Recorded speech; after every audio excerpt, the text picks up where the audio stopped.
Salut tout le monde, bienvenue pour une nouvelle vidéo. Aujourd'hui je vous présente le Marvel Air Performance, le dernier SUV de la marque MG 100% électrique.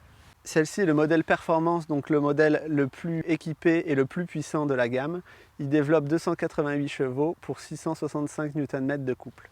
La puissance est délivrée grâce à 3 moteurs. Niveau perf, on est sur un 0 à 100 de 4 secondes 9, donc autant vous dire que ça marche très bien. On est sur une vitesse max de 200 km/h sur ce modèle, un poids de 1 tonne 920.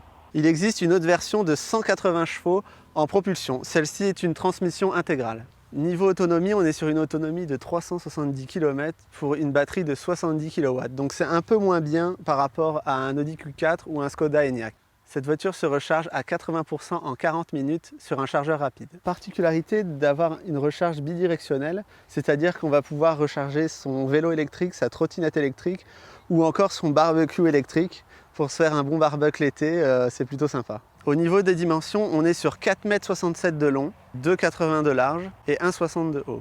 Cette voiture est disponible avec 4 coloris au catalogue, 2 bleus, un blanc, celui-ci, qui est très sympa, et une couleur noire. Sur ce Marvel Air, on retrouve une superbe signature lumineuse en Y, qu'on retrouve également sur les rétroviseurs. Et quand on déverrouille la voiture, on va pouvoir retrouver cette superbe signature lumineuse. On a des super phares Matrix LED qui éclairent très bien. On retrouve ces superbes poignées chromées à fleurs de porte. Ces feux toujours en Y qui rappellent un peu l'avant, avec cet énorme bandeau avec la petite animation lumineuse qui est vraiment sympa et qui rappelle notamment l'Audi RS6. On passe à l'intérieur, il bénéficie d'une instrumentation totalement numérique avec un écran de 12,3 pouces et un énorme écran de 20 pouces. Niveau finition, franchement, on est sur un truc plutôt sympa avec du cuir ou du simili-cuir et de l'aluminium brossé en finition avec des petites surpiqûres.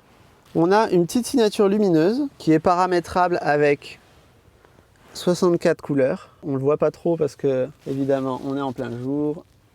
Sur la version performance, on a évidemment des options qu'on n'a pas sur les autres finitions, notamment le son Bose avec 9 haut-parleurs qui fonctionne très bien.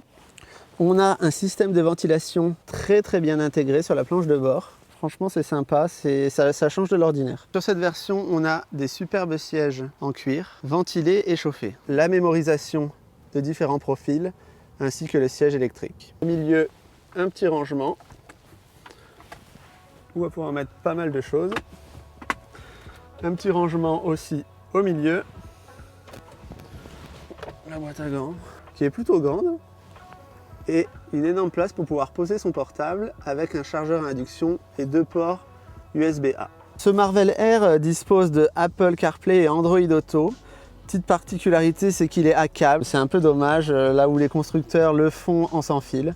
Mais bon, tant pis, c'est comme ça. Un petit défaut, c'est la réactivité de l'écran. Le tactile est un peu capricieux des fois. C'est dommage de faire un si bel écran avec une réactivité un peu en dessous de la concurrence. On a un superbe toit ouvrant avec un rideau entièrement électrique qui amène beaucoup de luminosité dans l'habitacle. Cette voiture, comme beaucoup de voitures électriques, dispose d'une pompe à chaleur qui va nous permettre d'utiliser moins de batterie et avoir plus d'autonomie sur la voiture. À l'arrière, nous avons un accoudoir central en aluminium brossé très sympa avec 2 portes gobelets et un rangement. Les banquettes ont un très joli dessin et sont rabattables en 2 tiers, 1 tiers. Au niveau des places arrière, déjà on ne dispose pas de tunnel central vu que c'est une voiture électrique. Et on dispose quand même pas mal d'espace au niveau des genoux. Et niveau hauteur sous plafond, on est plutôt pas mal. Au niveau du coffre, on est sur une capacité de 357 litres. Donc c'est un peu moins bien comparé à la concurrence. Pour ouvrir, on peut ouvrir juste là ou également sur la clé ou alors sur le tableau de bord central. On dispose d'un haillon entièrement électrique qui est paramétrable. On va pouvoir l'ouvrir plus ou moins directement depuis l'ordinateur de bord. Vous pouvez également ouvrir le haillon électrique avec le pied quand vous avez les mains encombrées. On a ce petit rideau pour cacher nos affaires. Et en dessous, je ne vous l'ouvre pas, mais on n'a pas de place. Du coup, c'est pour ça que le volume de coffre est faible pour cette catégorie de véhicules. Alors, je vous montre la clé, qui est plutôt sympa et stylée. Ou évidemment, c'est une keyless et on va pouvoir déverrouiller la voiture avec le petit bouton. Au niveau du prix sur le modèle Air Performance, donc celui-ci le plus puissant, on est sur un prix de 50 000 €. À savoir qu'il y a très peu d'options, notamment juste en option la couleur de la voiture. Et sinon c'est un package, donc on va avoir les sièges ventilés, on va avoir tout ce que je vous ai présenté directement dans la voiture. Et ça c'est plutôt sympa, comme ça au moins tout le monde est sur le même piédestal. Et en fait on achète une voiture full option directement et c'est beaucoup plus simple. On est sur 5 000 € en moins par rapport à la concurrence pour une batterie équivalente niveau taille. Et on bénéficie, vu que c'est une voiture électrique, de 6 000 € de bonus écologique. Allez, c'est parti, on part faire un petit essai routier. Sur ce MG, comme je vous disais, l'instrumentation est entièrement numérique. Donc on a ce grand écran avec toutes les informations en face de nous. On va pouvoir régler, comme sur beaucoup de voitures électriques, le frein régénératif qui va nous permettre de récupérer l'énergie et de la batterie et donc de l'autonomie suivant les modes que l'on utilise. Sur celle-ci, on n'a pas de palette au volant pour régler le frein régénératif, mais c'est un petit bouton au milieu de la console centrale pour pouvoir régler les différents modes. Celle-ci dispose de 3 modes qui va régler plus ou moins le frein moteur. En mode le plus élevé, regardez, là j'accélère, je lâche la pédale. Et franchement, c'est plutôt bien calibré, contrairement à d'autres voitures où vraiment ça donne envie de vomir. Et du coup, en mode le moins régénératif, on n'a pas cette sensation d'à-coup. Et ça, c'est plutôt sympa et plutôt agréable quand on conduit. Ce Marvel Air est très confortable avec ses beaux sièges en cuir qui maintiennent très bien. Il y a juste un petit truc qui va pêcher, c'est l'autonomie. Sur ce véhicule, on dispose de plusieurs modes de conduite. Donc un mode éco, un mode normal, un mode sport et un mode sport plus, ainsi qu'un mode hiver qui va permettre de gérer la puissance sur la neige. Et le mode sport plus qui va nous permettre d'avoir une meilleure réactivité sur la pédale, sur le volant et d'avoir 100% de la puissance des moteurs électriques. Là on va se mettre évidemment en sport plus, c'est ce qui nous intéresse vu que c'est la version performance. Et on va se faire des petites accélérations.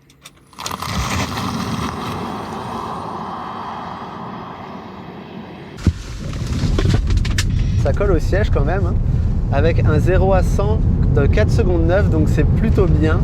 Et voilà, c'est très rassurant pour doubler, etc. Il n'y a vraiment pas de souci. Et la voiture est vraiment très agile.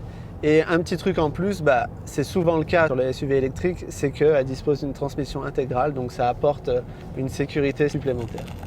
On n'a pas moins de 15 aides à la conduite, donc c'est énorme. Notamment, on a le Line Assist, on a le Cruise Control qui va permettre de régler sa distance par rapport à une voiture devant.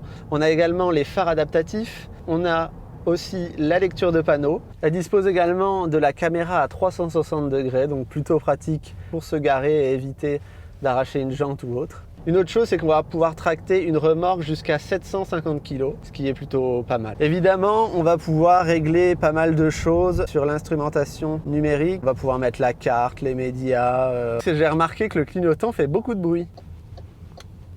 L'insonorisation du véhicule, c'est vraiment très bien, très confortable, très agréable. Je suis agréablement surpris par le niveau de confort et les performances.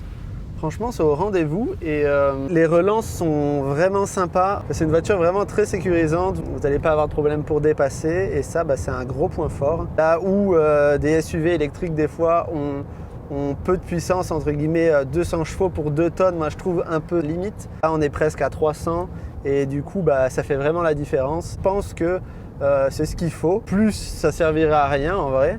Et moins, il y a le poids qui vient en jeu et du coup, c'est un peu lourd. Là, on ne ressent pas du tout ça et c'est plutôt un point positif. Pour conclure cette vidéo, je vais commencer par les points négatifs, notamment à l'intérieur l'écran tactile qui est peu réactif. C'est un peu dommage avec un écran 20 pouces que ça soit peu réactif. On ne peut pas avoir de volant chauffant ni d'affichage tête haute, ça aussi c'est un peu dommage. Une autre chose, c'est l'ambiance lumineuse intérieure qui est un peu moins bien, je trouve. Il n'y a pas de bandeau LED sur le tableau de bord ou autre. Et on a une autonomie un peu inférieure par rapport à la concurrence. Et enfin, le volume de coffre qui est faible pour cette catégorie de véhicules. On passe au point positif, pour ce prix, tout est inclus.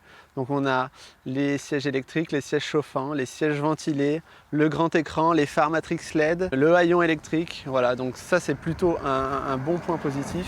Donc c'est une voiture moderne, elle a énormément d'aide à la conduite. On est sur une conduite autonome niveau 2, donc c'est plutôt pas mal. Et elle n'a rien envie à ses concurrentes parce qu'elle est plutôt bien finie et je trouve qu'elle a un look qui sort un peu de l'ordinaire. Un gros plus sur cette voiture, c'est la recharge bidirectionnelle qui va vous permettre de recharger votre vélo électrique, votre trottinette électrique, faire un barbecue électrique.